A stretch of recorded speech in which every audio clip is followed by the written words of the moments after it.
There is something happening in people's lives. They are being called to things that have notoriously been considered unconventional, the dark, magical, and spiritual side of life. They are seeking life's answers, and so are we. I'm Stephanie Long. And I'm Kendall Shahan. And we're investigative journalists who want to break the norm of society's views of what we don't know or understand. We're the conduit for people to share their message that is otherwise considered taboo. The world is a mysterious place full of unexpected miracles, so join us in investigating the unknown. Welcome, everyone. We are really excited to have Ryan Sprague on. Ryan is a podcast host and also an author. So, Ryan, if you want to introduce yourself further, that would be great. Yeah, sure. Well, thank you first and foremost for having me. I'm a big fan. I've heard several of your interviews with Don Wildman and Jennifer Marshall, so I knew I was in good company. So yeah, I am an author. I came out with a book about a month ago called "Somewhere in the Skies: A Human Approach to the UFO Phenomenon," which is actually a updated and expanded edition of a book I wrote in 2016. But so much has changed in the world of the mystery of UFOs within 4 or 5 years that I knew it was time to start new and build off of what I had done. So yeah, in the original book, I went all over the United States and interviewed people in all walks of life about having UFO encounters and sightings and everything up to claimed abduction experiences. And it was a huge rewarding learning process for me as both a UFO researcher and an author. It was my first book. And like I said, since then, so much news has broken in the mainstream media, you know, the New York Times, Politico, Washington Post, about UFOs and the United States government investigating them and taking it seriously. So I thought it was time. It was time to go back and follow up with everyone I interviewed in the first book and see how their lives have changed since then, and if they still have continued experiences with UFOs and otherworldly encounters, and if their perception and acceptance of these things changed at all between then and now. And I could tell you it was pretty explosive, the things I came across. And it's almost 80,000 new words, this new edition of my book, which is basically just a new book. So I should have probably just done that. But no, it's been a fun ride ever since then. No, I love that you followed up with people. I mean, that's the most fascinating story, is what is going on with their lives now. Did you find that people were having a lot more experiences? Has there been an increase? I think there has, actually. I mean, the big thing that always bothered me is when you see on your local news or read in the newspaper about someone saw a UFO. Like, that's great, that's cool, but what happens after that? Do these things continue? Are more people seeing them in that area?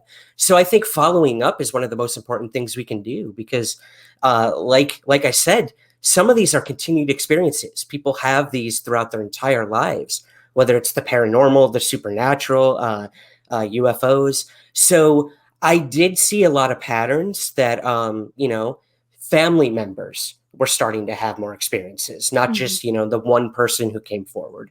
So do these things run in families? That was a pattern I did find.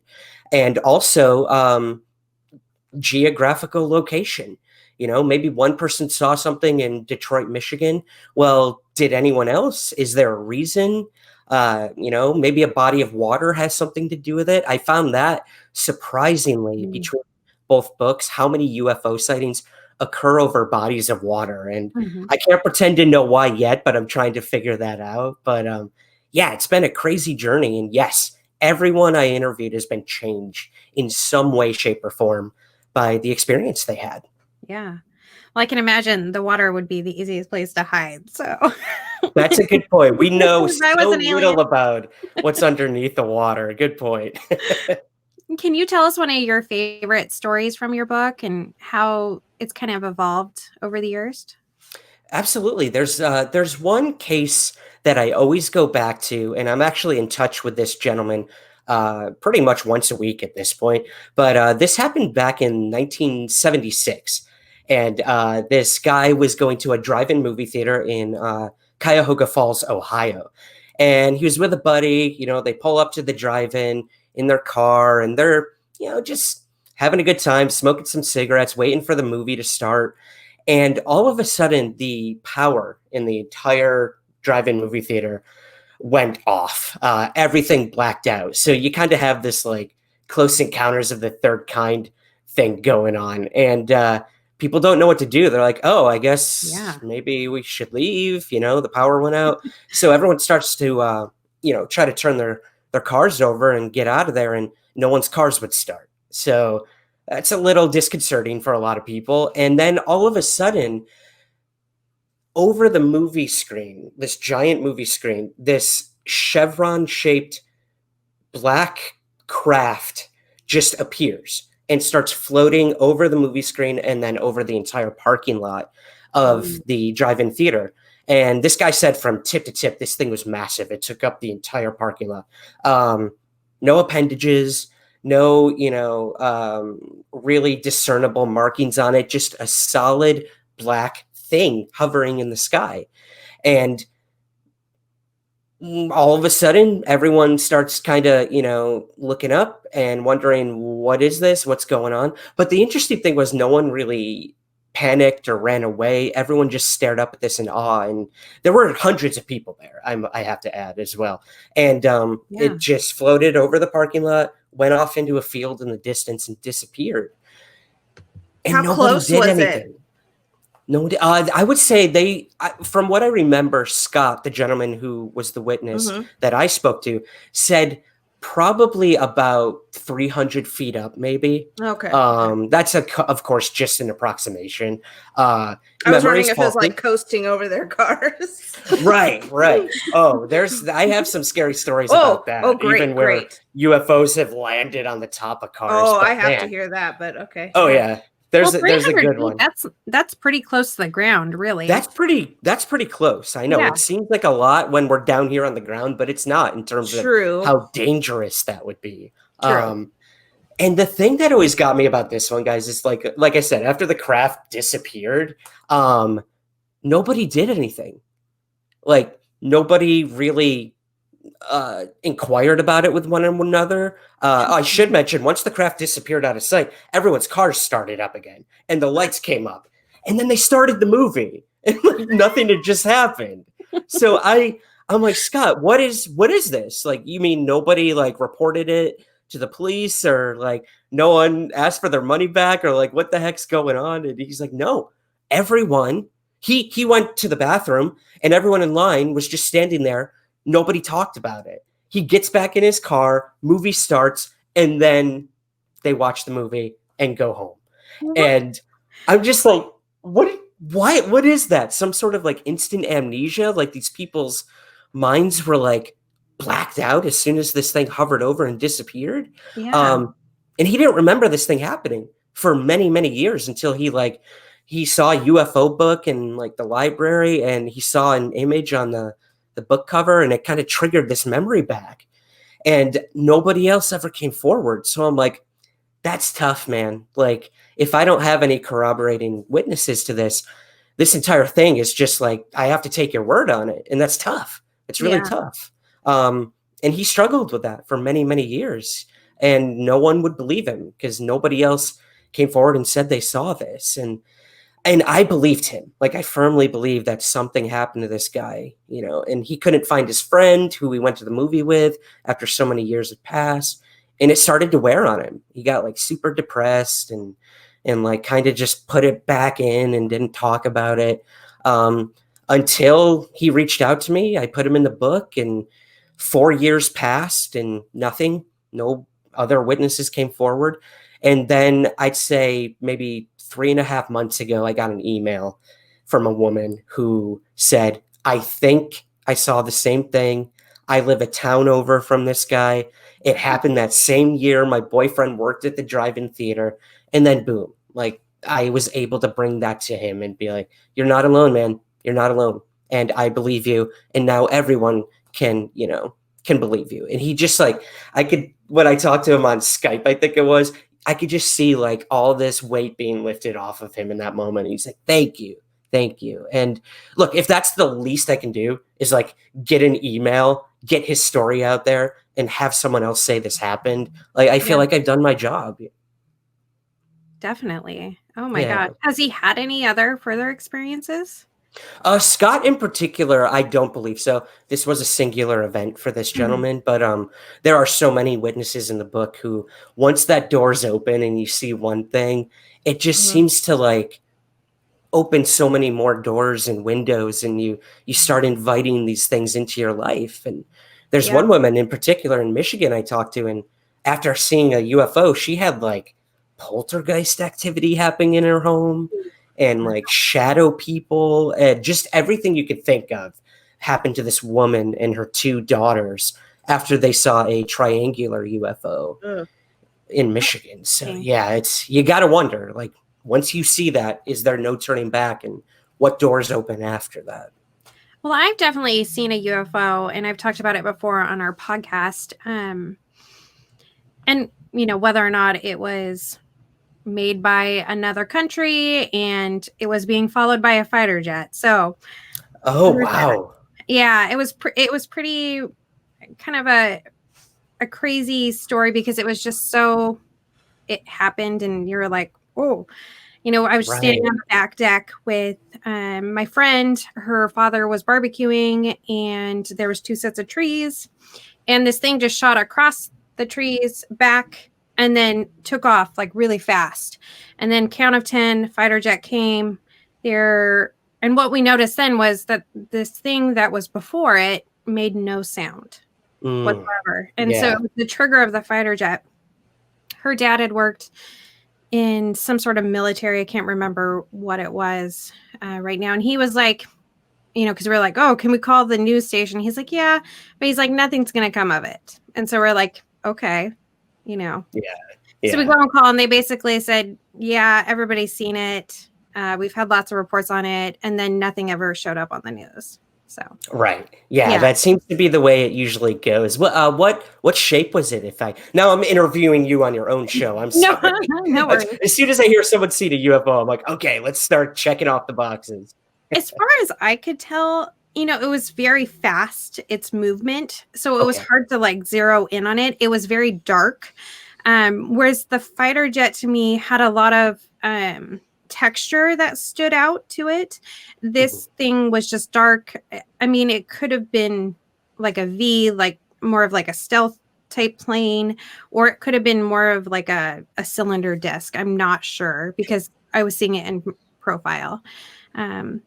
What I find interesting is my other best friend growing up, she remembers a time. So I can relate to your last person there because she recalls a time where she saw a UFO with me and we were apparently standing out in our horse paddock and she saw it.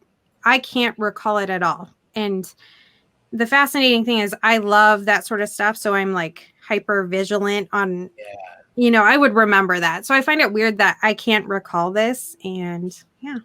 That's interesting. It reminds me a lot of the story with Scott. And if you go back to the early days of UFO research, there's a gentleman named Jacques Vallée who was an astronomer, and he wrote a ton of books on UFOs and how we can relate people's close encounter experiences to encounters with fairies really early on, or fae folk, or you move up to goblins and this and that and all this folklore, and how these encounters do they're intrinsically linked somehow with a lot of the folklore that we all have grown up with throughout the years. And one of the things he brings up is this idea of whatever these UFOs are or represent, they have some sort of control over us, whether that's our perception of what we're seeing or how we interpret what we're seeing.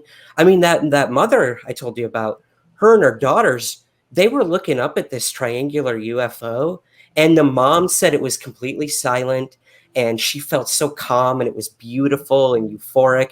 And then she looks over, and one of her daughters is like on the ground covering her ears and saying how loud the craft was. So like, what is going on there? Daughter says it's unbearably loud. Mom says it's completely silent, and they're having completely different perceptions of what's going on in that moment.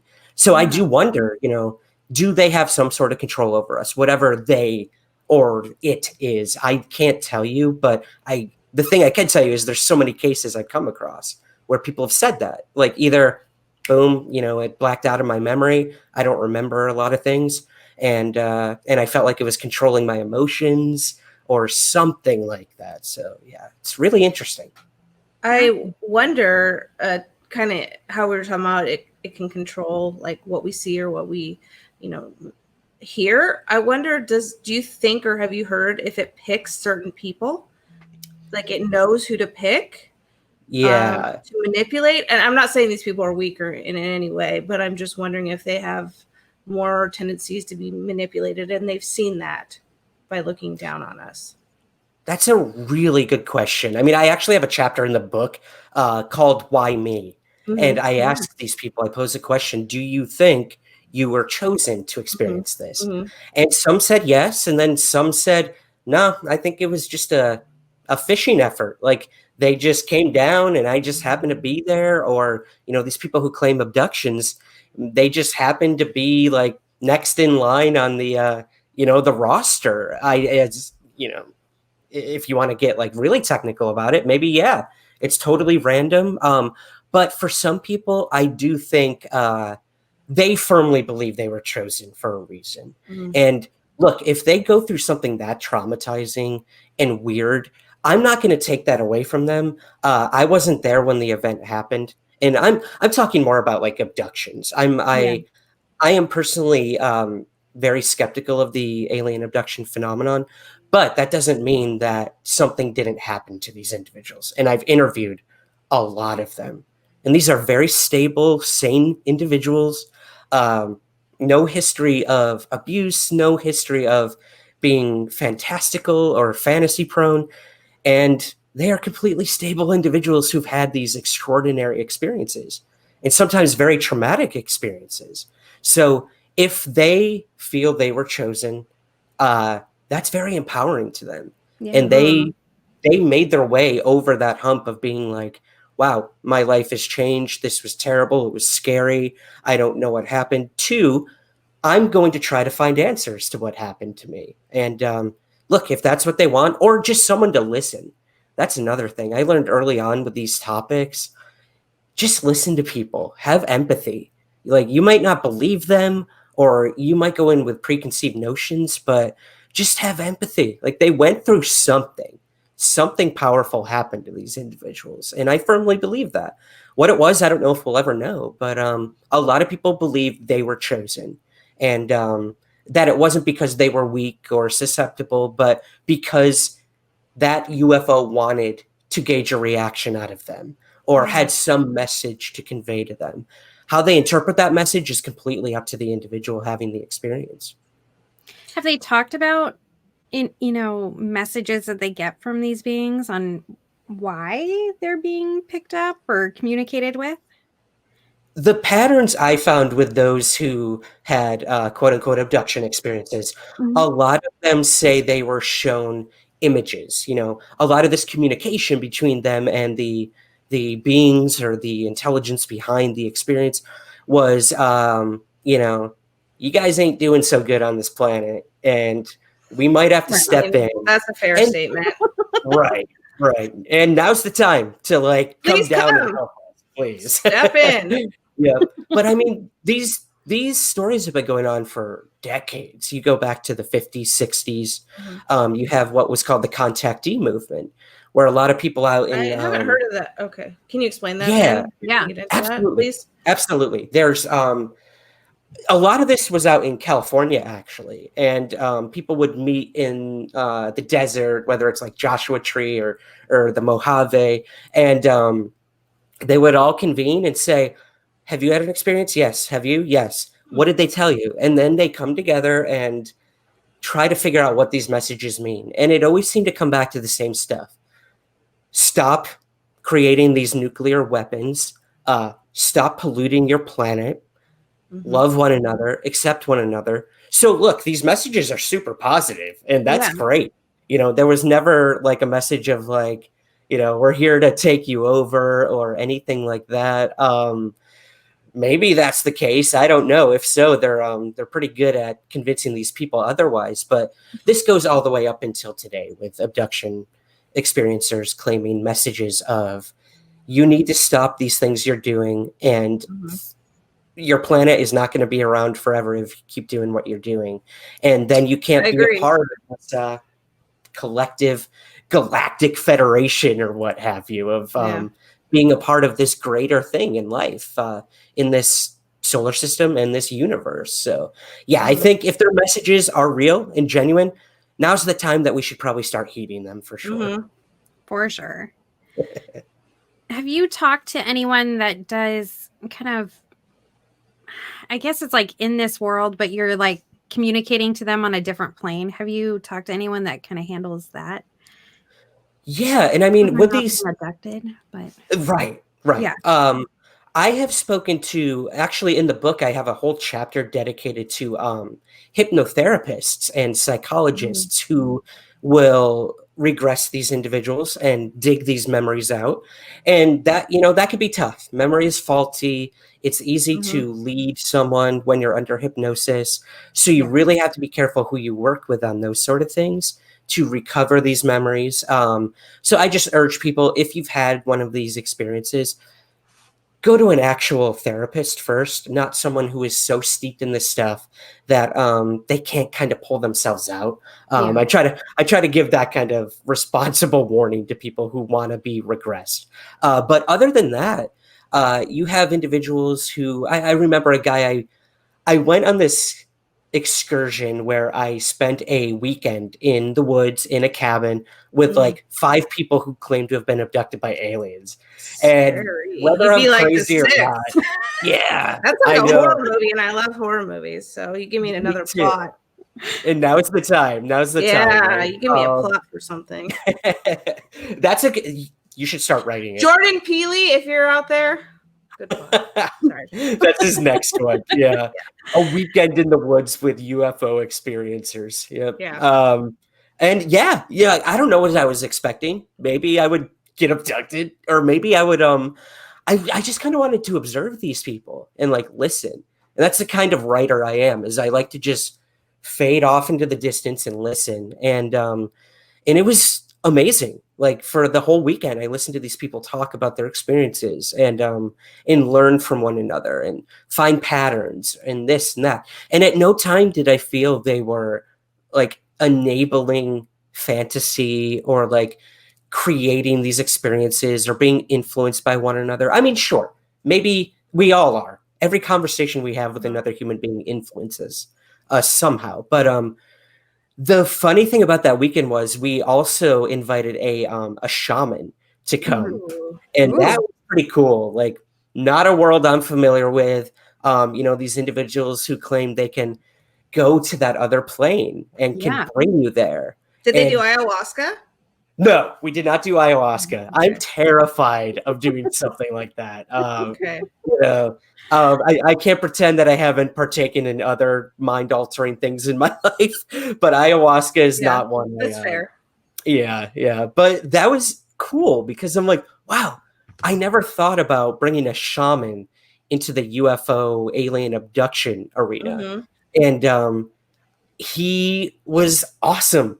Not the kind of shaman you would think of. This dude walks in and he's like, huge, muscular, gruffy biker dude. He's got like tattoos all over him.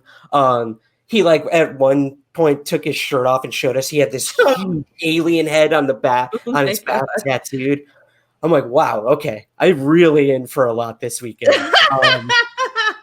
And he just started like blowing my mind with stuff like, oh yeah, the whole idea of shamanic ritual is to go to that plane, is to communicate with those on that other side. And he said like, yeah, they could be alien, they could be another dimension, they could be another astral plane. Like, who's to say? And we really like broke it down and been like, maybe you had a interdimensional experience, not so much aliens from Zeta Reticuli, but you literally went to that plane that people spend their whole lives trying to get to through, these astral projections or what have you. So that was interesting. Again, this has just been such a learning process for me. I started out so like nuts and bolts, like show me a craft. That's what I want. Show me the little green men. But no, I learned that this topic is much more ambiguous and malleable and weird. It's way weirder than I ever expected, and I embrace that fully. Can you tell us about some of the patterns that they all experienced when they were abducted? So for me, the experiences I really got from the abduction experiences is it seemed to take on a very spiritual sort of thing. And that's not what I was expecting. I grew up Roman Catholic and practiced Christianity for most of my life. But, as you get older, you kind of shed some of the dogma, keep some of the principles and values and whatnot. So I always had that in the back of my mind, there's only one God and it's a Christian God, blah, blah, blah, blah, blah. But with these individuals who had these experiences, I was astounded by the amount of them who felt it was a spiritual experience, not aliens, not, beings from another planet experimenting on me, but I was taken for a reason. And a lot of them perceived these aliens as almost angelic, which I was like, whoa, I never thought about really. Not green, not blue, not gray, but angelic, beings of light. And I'm just like, wow, this is not a path I ever thought I saw this topic going down, but I can't deny it. So many of these people said this was a spiritual experience for me. One guy, he was on a craft, and these beings showed him an image in his mind you, of prayer hands with a lightning bolt through it. And he interpreted that as I'm going to be an energy healer, and I'm going to like infuse this into my spirituality.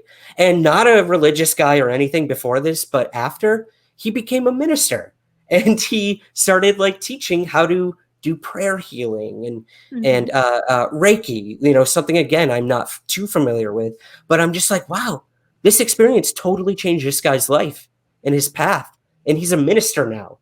And like, wow, that was one that really hit me. And again, that's what I try to get to in the work I bring to this UFO field, and in the book particularly, is the human experience and the impact and implication to having these experiences. How does it change you? And it does for everyone. Not everyone, but for most everyone, I should say. Some people are just like, that was interesting. Yeah, moving on with my life. Got to pay the bills, got to go get dog food for the dog. But for some people, that one experience changed their entire lives. And that, man, it doesn't get much better than that as a writer. Yeah, that's awesome. Do you feel like through your experiences, you talk about the positive side, and then you have the people that are that maybe linger in it on a negative side. Do you think that that there may be like multiple types of beings? How do you feel like that? Like, is there like humans? Some of us are good, some of us are not so great. So absolutely. I always go back, any sort of astronomer or astrophysicist, all these really smart people in our world, they always say, like, if there are aliens out there, another intelligence, if they were able to get here, they are so more advanced than we are. Like, we hear that same soundbite all the time, that they're much smarter, and they're past war, they're past benevolence, or malevolence, I should say, excuse me. And I don't necessarily believe that. I just because you are far more advanced and intelligent does not mean that you're not coming here to take over our planet, or that you don't have the best of intentions. So I do believe, yes, whatever is happening to people on our planet, when it comes to the abduction experiences, I think there's a lot of things at play. And, some of these beings that people have claimed to have encountered, they seem to lack emotion and empathy when they're experimenting on these people and leaving them with these distorted, fractured memories and traumatizing them. They don't necessarily know they're doing that. Maybe it's like us experimenting on animals or whatnot. We don't really think about what impact that's going to have on the animal after, during, or True. So I do wonder, maybe they don't care about how they're affecting us, or Mhm. maybe they just don't think it's essential to the work they're here to do, if it's to experiment on us or something. So yeah, I do think there's a lot of things at play, many different reasons for these experiences, many pilots behind the craft, maybe, I don't know. But yeah, like you said, it's just like us. We all have different motives, agendas, beliefs here. It's probably the same for all the different reasons UFOs are being seen on our planet. Totally. Do you have an abduction story you can share? Let's see. The ones that really stick out to me would have to be the gentleman who became the minister afterwards. But his story was really interesting. I'll try to be brief. It's a long one, but Yeah, I'll I try guess to maybe give it. generally what happened to him when he was Absolutely. abducted. Okay. Yeah. Yeah. So this happened in New York City to this guy back in the late 80s. His name is Michael. And, this is a tough guy, African American dude who grew up in Harlem and dealt with a lot in his life. And he went to bed one night and he woke up in the middle of the night and he looks over at his girlfriend who's laying next to him. And she was a pretty light sleeper from what he told me. But when he looked over and saw her, she was like the most dead asleep he's ever seen. Like so much that he like put his finger under her nose to make sure she was breathing. And he just felt weird. And he felt like something's off. I don't know what's going on right now, but I feel like I'm not where I should be. And then he sees this weird blue light at the end of his bed. And he kind of, sits up in bed and staring at the edge of the bed, and boom, he sees this rounded acorn shaped head with big black eyes staring back at him. And like I said, he told me, man, Ryan, I am a tough guy. I've seen a lot. I've dealt with a lot. But in that moment, like, I was like a baby. I put the covers over my head and I just was like, please go away. Please go away. Totally. And it was weird. He said once he was under the covers, he felt like a whooshing sensation and noise. And then he felt like he was outside, which was weird. And he never took the covers off because he was too scared to look. And then, boom, you've got like this abduction experience where he felt like he was lifted off somewhere, brought onto a craft, and not experimented on, but given those messages, like I said, with the prayer hands and the lightning bolt, they kept imparting messages to this guy. And he had continuous experiences with these beings. Every time they just would give him little symbols that he would have to sort of decipher and interpret. And he went to, after that initial experience, he went to a bookstore, a used bookstore in New York City, and he found this book called Abduction by a Harvard psychiatrist who interviewed a bunch of alien abductees. And he brought it to the front desk, and he told me it was when he went to like buy the book, he felt like a kid buying condoms. It's like, you're so embarrassed to like get this. You just want to get it and get out. And he said the guy at the cashier desk, he's like, oh, this is interesting. And he was like, oh God. And the guy's like, are you into this kind of stuff? He's like, maybe, I don't know. He's like, were you abducted by aliens? And he's like, oh, what do I do? What do I do? And he was like, I think maybe I was. And then the guy at the cashier desk was like, me too. And he was just like, whoa, like instant synchronicity at play right there. So they became really good friends after that. Oh, that's And they awesome. started like talking about their experiences. And again, it's just kind of piecing the puzzle together. If you can find someone else who had this experience, talk to them. Like that, I can't tell you how amazing it is for these individuals just to get their story out there. A lot of them never talk about it. They're afraid of being made fun of, or people are going to think they're crazy. But there are others out there who've had just as weird experiences and are willing to talk about it. So I wanted to give those people a voice, these people who were afraid to talk about it and embrace it in their lives. So that's what I did with the book. I got it out there, and a lot of them said that's all they wanted, was to tell somebody. And a lot of them say that a lot of people have reached out to them after, So boom, like there you go. We're trying to bring people together instead of make fun of them and tear them apart and tell them they're crazy, because I don't think they are. I really don't. I think these people are genuine and they've had these experiences and they believe what happened to them. And that's all that matters to me. Totally. I'm with you.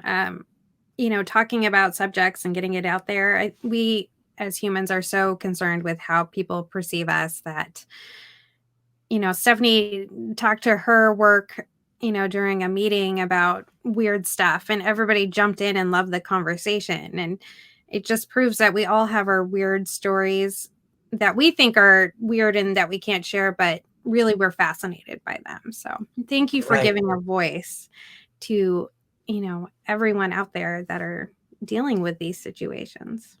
I mean, it was my pleasure, honestly. Like I'm learning just as much through all this as these people are. Like I've been called a UFO expert, and I always tell people like nobody's an expert on any of this stuff. Like we're all stumbling through. And I will say this, like those who say they have the answers and that they're right, you're wrong, run. Run away as fast as you can, because that's not the kind of people we need in this world telling us like this is the absolute truth, black and white, done. We live in a world of extremes right now, and we're seeing that that's not good. And we need to just be open and willing to change our minds. Like, God, I'm wrong about so much when I like look into this stuff, and you have to be willing to accept that and adapt and renegotiate your beliefs and stuff like that. So yeah, I think it's really important. And like I said, again, these are people who may have never shared their story, but the more stories we get out there, the more this becomes normal, and you can just talk about it at work or, with your barista at the coffee shop, and it's okay. It's no longer like, oh, you're, I'm in my mid 30s. I'll leave it at that. And like I'm talking about aliens, and like that could be considered super like immature and dumb, but not No. anymore. I mean, our government is creating a UFO task force to investigate UFOs. That's a huge leap. And now it's, they're saying UFOs exist. And that's more than our government's given us in 70 plus years. Now the questions are, who's in control of them? Why are they here? And maybe we'll get closer to those answers, but I'm going to keep looking. I can tell you that much. Oh, man. You have to let us know what you find and if you get any new updates. Is there anything else kind of happening in our government right now that we should be aware of? Yeah, so I mean, I did I found you guys through my co-investigator that I work with a lot, Jennifer Marshall. She's a private investigator. Yeah. And we've done some television projects together, and we talk almost daily, like bouncing emails back and forth about UFO cases that we specifically are working on together. And we recently had a episode of our television show that she hosts about Area 51. Back when that whole like Storm Area 51 thing was going on. Yeah. Yeah, 3 million people were supposed to show up to the Nevada desert and storm this base. Didn't happen. It did not happen. But we were out there like weeks before that happened, which was so cool. And the impetus sort of for us to go out there were these Navy UFO videos that we've been seeing for a couple years now, all over the news and whatnot, where Navy pilots encountered really weird UFOs that outmaneuvered their most sophisticated aircraft. And we got videos. And that's what we hope for, especially when it's military. I mean, these are no like crazy fantasy prone people. And we noticed patterns and connections between the way these craft were operating in the videos and how these craft were said to maneuver back in the 80s, when this dude named Bob Lazar claimed to have worked at Area 51 and was working on these UFOs. And the biggest connection Jennifer and I made were, he said that these craft, like these, let's say it's a saucer, they weren't just like zipping like a saucer through the sky. They were turning their belly up and like going forward with anti-gravity. Like, something was pulling the craft. It wasn't pushing it out the back like most of our jets and stuff do, propulsion wise. It literally, time and space and gravity was pulling the craft somewhere. And one of these videos we looked at, that's exactly what it did. This thing rotated. The pilot, you can hear it in the video, even says, it's rotating, it's rotating. So we were like, whoa, this guy who said he worked on UFOs in the 80s, back in the 80s, was saying these things moved belly up. And we're seeing in a video from like the late 2000s by a Navy pilot, this thing's turning belly up and moving. So we were like, oh my God, there's got to be something there. So yes, I think our government has been looking at this topic for a very long time. I think possibly we're in the possession of some of that technology. Maybe it crashed in the Roswell Desert in 1947 and we have reverse engineered it. I don't know, but Jennifer and I are trying to get to the bottom of that.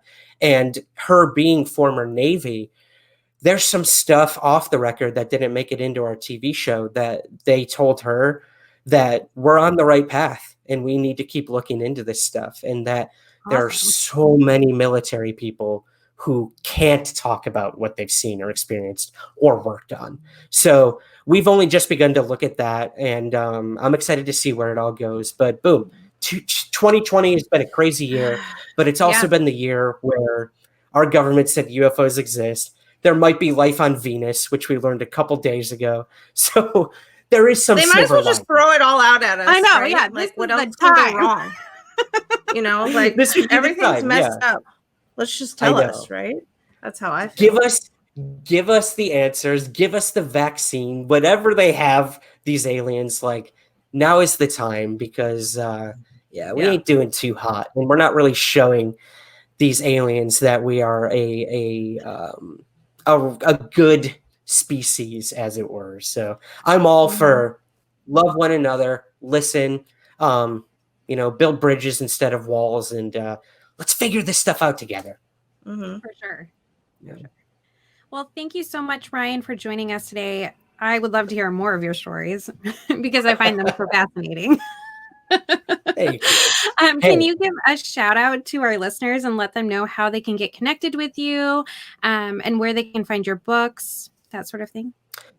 Absolutely. Yeah. I mean, I have endless stories. So you ever want to chat again, you let me know. Oh my God. But I do tell a lot of these stories I do a weekly podcast as well. And it's called Somewhere in the Skies. I interview people in all walks of life about UFOs, aliens, paranormal, what have you. Everyone from musicians to artists to scientists and police officers, whatever. I just want to hear your opinions and thoughts on UFOs, because everyone deserves a voice when it comes to this stuff.